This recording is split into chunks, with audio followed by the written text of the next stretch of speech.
ہمیں زیارت جیسے تحفے کی قدر و قیمت معلوم ہے، جانے دی، اس کے استعمال کا طریقہ نہیں آتا۔ اگر کوئی صحیح معنوں میں زیارت کربلا کے استعمال کا طریقہ سیکھے تو دو چیزیں کبھی ہمارے معاشرے میں نہیں ہوں گی۔ ہو سکتا ہے کہ یہی میرا موضوع بن جائے آئندہ دو چیزیں کبھی ہمارے معاشرے میں نہیں ہوں گی۔ نمبر ایک، ہمارے معاشرے میں کبھی گمراہی نہیں ہوگی۔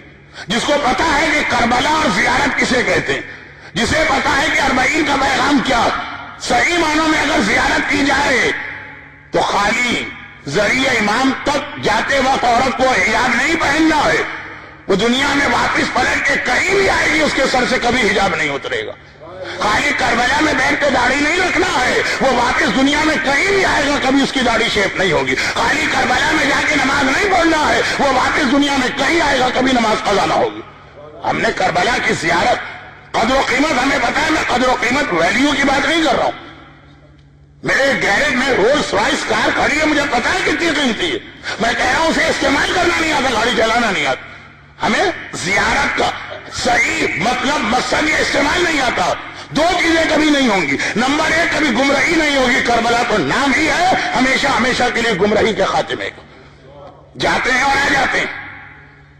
اب اگلا جملہ میں کہوں گا تو میری تو گردن لوگ پکڑ کے دبا دیں گے۔ یہ بزرگوں نے بھی کہا،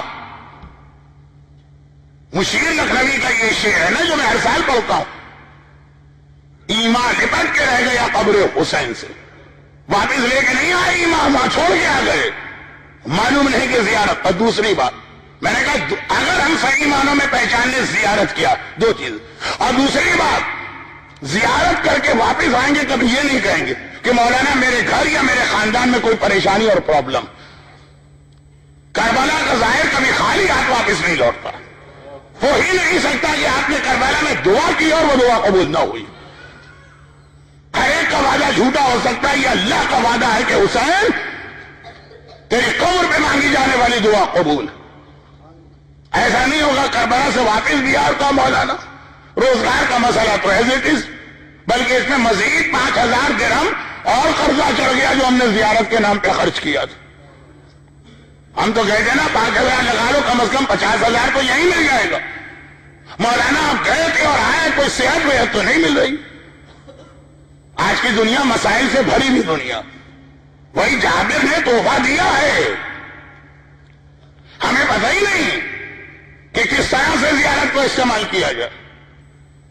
ایک صاحب گئے کسی سکھ کے گھر میں، اس کے گھر میں بڑا اچھا ریفریجریٹر رکھا چل رہا، کھولا تو دیکھا اس میں جوتے سجے ہوئے۔ ہاں یہ کیا؟ کہا یہ جوتوں کی الماری نہیں؟ کہا نہیں، یہاں تو گرم مشروبات رکھ کے ٹھنڈے کیے جاتے ہیں، کھانے کو سڑنے سے بچایا جاتا ہے۔ اچھا، تبھی میں روزانہ سوچتا تھا اتنے ٹھنڈے میرے جوتے کیوں ہوتے ہیں۔ اب اس کے بعد ایک چیز آ گئی، اس کو پتہ ہی نہیں استعمال کا کیا طریقہ۔ کہیں ہم اس معاملے میں ان کی طرح سے نہ بچ جائے۔ یہ دو چیزیں کبھی نہیں ہوں گی جو کربلا کی زیارت کو صحیح معنوں میں استعمال کرے گا۔ نہ کبھی اس کے گھر اور خاندان میں کوئی گمراہی آئے گی، نہ کبھی اس کی کوئی پریشانی باقی رہے گی۔